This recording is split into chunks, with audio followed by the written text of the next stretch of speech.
மும்மொழிக் கொள்கையில் அதிமுகவுக்கு உடன்பாடில்லை எனவும் இதுகுறித்து புதுச்சேரி அரசு உறுதியான நிலைப்பாட்டை எடுக்க வேண்டும் என்று தெரிவித்துள்ள அதிமுக மாநில செயலாளர் அன்பழகன், மும்மொழிக் கொள்கை குறித்து திமுக, காங்கிரஸ் தெளிவான முடிவெடுக்காததே சிக்கலுக்கு காரணம் என்றும் குற்றம் சாட்டியுள்ளார். புதுச்சேரி மாநிலத்தில்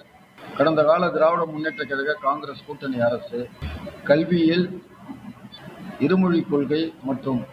மும்மொழிக் கொள்கையில் ஒரு சரியான நிலைப்பாட்டை எடுக்காததால் புதுச்சேரி மாநிலத்தில் கல்வி பயிலும் மாணவர்கள் பெருத்த சிக்கலுக்கும் இன்னல்களுக்கும் ஆளாக்கப்பட்டு வருகின்றனர். தமிழகத்தில் மறைந்த முன்னாள் முதலமைச்சர் மாண்புமிகு புரட்சித் தலைவர் அம்மா அவர்கள் இருமொழிக் கொள்கை மட்டுமே ஏற்கப்பட ஒன்று என்கின்ற அடிப்படையில் தமிழகத்தில் மும்மொழிக் கொள்கைக்கு ஆதரவற்ற ஒரு நிலைப்பாடு உள்ள சூழ்நிலையில் தமிழக கல்வி வாரியத்தை நம்பி இருக்கக்கூடிய புதுச்சேரி மாநிலத்தில் மட்டும் சிபிஎஸ்இ பாடத்திட்டம்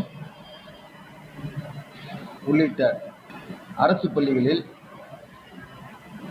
மும்மொழிக் கொள்கையை அமுல்படுத்த வேண்டிய அவசியம் என்ன என்பதை அரசு நிர்வாகம் உணர்த்த வேண்டும்.